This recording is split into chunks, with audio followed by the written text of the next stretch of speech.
জমি দানকারী যোগ্য প্রার্থীকে বঞ্চিত করে দলীয় নেতাকে চাকরি দেওয়ার চেষ্টা। জমি ফেরত চেয়ে তৃণমূল নেতৃত্বের বিরুদ্ধে প্রতারণার অভিযোগ তুলে নিজের ছেলের মারফত জেলা শাসক ও জনস্বাস্থ্য কারিগরি দপ্তরের দ্বারস্থ জমি দানকারী ব্যক্তি। আদিবাসী অধ্যুষিত মালদার হবিবপুর ব্লকের ভারত বাংলাদেশ সীমান্তবর্তী জাজিল গ্রাম পঞ্চায়েতের হরিপুর এলাকার ঘটনা। এই গ্রামের বাসিন্দা শ্রীনাথ হেমব্রম পেশায় কৃষিজীবী। তাদের 40 শতক জমি ছিল। এলাকায় জনস্বাস্থ্য কারিগরি দপ্তরের উদ্যোগে একটি পানীয় জলের ট্যাঙ্ক তৈরি হচ্ছে। এই ট্যাঙ্কের জন্য তার জমিটি সরকারকে দান করেছে সে। সাধারণত জমি দানকারী ব্যক্তি বা তার পরিবারের কোনো সদস্যকে ওই ট্যাঙ্কের পাম্প অপারেটরের চাকরি দেওয়া হয়।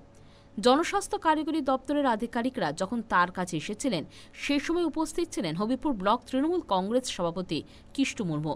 সভাপতি প্রতিশ্রুতি দেয় তার ছেলে অর্থাৎ শ্রীনাম হেমব্রমের ছেলে অবিনাশ হেমব্রমের চাকরি হবে।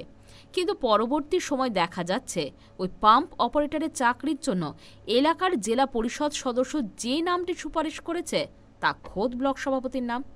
এরপরই অসুস্থ জমি দানকারী শ্রীনাথ হেমব্রম তার ছেলের মারফত প্রশাসনের দ্বারস্থ হয়েছেন। অভিযোগকারী ছেলে তার পুত্রবধূ জানিয়েছে আগে নিজেদের জমি ছিল, এখন লোকের জমিতে কাজ করতে হয়, সংসারে অভাব। অসুস্থ শ্রীনাথ হেমব্রম চিকিৎসার জন্য বাইরে গেছেন। হয় তাদের চাকরি দেওয়া হোক, না তো জমি ফেরত দেওয়া হোক। যদিও ব্লক তৃণমূল কংগ্রেস সভাপতি কিষ্টু মুর্মুর দাবি তিনি নিজেই পরিবারের চাকরির জন্য বিভিন্ন জায়গায় দরবার করেছেন। আরও দাবি ওই পরিবারকে অন্য জমি দেওয়া হয়েছে, কিন্তু হঠাৎ তার নাম কেন গেল চাকরির জন্য তার জবাব স্পষ্টভাবে দিতে পারেননি তিনি। আমার বাড়ি হচ্ছে হরিপুর, আমার নাম হচ্ছে অবিনাশ হেমব্রম। আমার সাথে মিথ্যে প্রতিশ্রুতি দিয়ে জমি নেওয়া হয় পিএইচি দপ্তর থেকে। ব্লক সভাপতি কিষ্টু মুর্মু তিনি আমাদেরকে বলল যে জমিটা দাও, তোমাদেরকে পরিবারের দুটো লোককে চাকরি দেওয়া হবে। আমাদের জমিটা নিয়ে নিল, ফের আমাদের এখন কোনো কথাই শুনতে রাজি হচ্ছে না, আমাদের চাকরিও পাচ্ছি না। আমি মজুরি কাজ করে সংসার চালাচ্ছি। কি হয়েছে ওখানে? আপনার জমি কত জমি ছিল? 1.5 বিঘা 40 শতক। ওখানে কি হয়েছে? পিএইচির দপ্তরের জলের ট্যাঙ্কি কাজ এখন হয়ে গেছে? প্রায় কাজ কমপ্লিট হওয়ার মধ্যে। আপনি এখনো চাকরি পাননি? না, পাইনি। চাকরি পাননি? না। কি কথা হয়েছিল? আমাকে বলেছিল যে জমির পরিবর্তে চাকরি দিবেন পরিবারের দুটো লোককে। তারপর এখন তো চাকরিও পেলাম না, জমিটাও পেলাম না। জমিটা তো নিয়ে নিয়েছে। তো ব্লক সভাপতি কিছু জাননি? ওর কাছে গেছিলাম আমি, উনি বললো যে আমি চাকরি দিবে সে গভর্নমেন্ট দেবো, আমি চাকরি দেওয়ার মতো কে? আর আমি বললাম দাদা তুমি তো এইভাবে আমাকে বলেছো যে চাকরি দেওয়ার কথা, এখন এভাবে কোথাও পাল্টাচ্ছ কেন? দিয়ে উনি বলছিল চাকরি দেওয়ার কথা। ব্লক সভাপতি কিষ্টু মুর্মু, বেলারও বলেছেন, পিএইচি দপ্তর থেকে লোক এসেছিল ওনাও বলেছেন। এই কিষ্টু ব্লক সভাপতি কিষ্টু মুর্মু তিনি আমাকে বললেন যে জায়গাটার পরিবর্তে চাকরি দিবেন। কংগ্রেস কোন দলের? তৃণমূল কংগ্রেস। তৃণমূল কংগ্রেসের দলের? হ্যাঁ। তো তারপর এখন কি হয়েছে? তারপর আমাদের এখন কোনো খবর পাচ্ছি না, আমাদের চাকরিও দেওয়া হয়নি, জমিটাও নিয়ে নিয়েছে। কিভাবে চলছেন এখন আপনার সংসার? মাঠে কাজ করে 300 টাকা মজুরি পায়।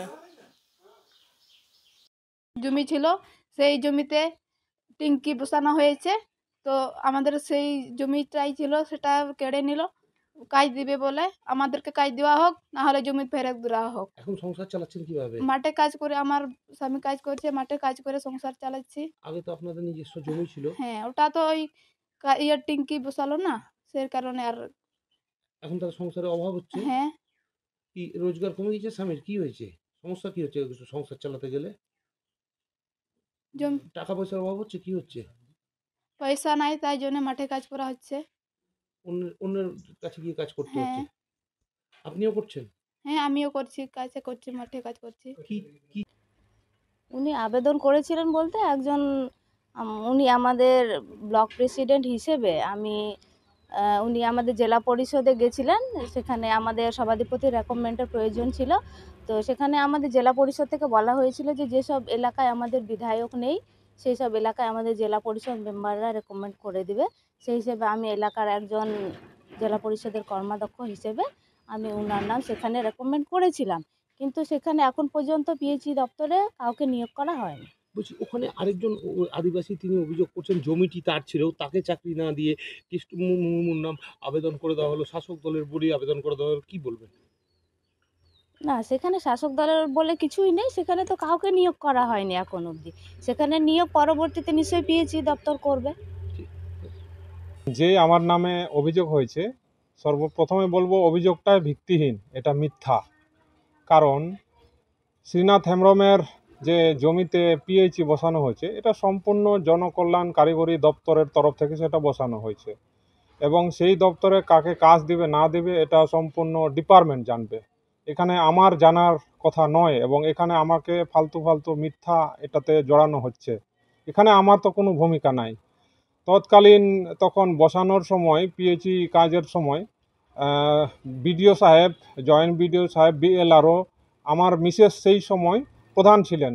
সবাই মিলিয়ে সেই কাজটা শান্তিপূর্ণভাবে যাতে হয়, সেই সময় আমরা সবাই মিলে সেই শ্রীনাথ হেমব্রমের সঙ্গে আমরা বসে সেই কাজটা শুরু হয়েছিল, এবং তিনি একটা আপত্তি করেছিলেন যে যদি আমার জায়গাতে এটা কাজ হয় তাহলে একটা ওখানে কাজ দিতে হবে। তো তখন ডিপার্টমেন্ট বলেছিল এটা কাজ সম্পূর্ণ হোক, তারপরে আমরা এটাকে বিবেচনা করে দেখব।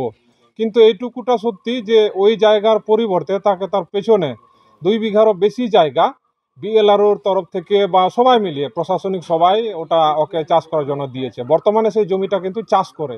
আমার নামে যে বলছে আমি জায়গা নিয়েছি, আমি পিএইচই বসিয়েছি, এটা সম্পূর্ণ ভিত্তিহীন, এটা মিথ্যা। মালদা টুডে।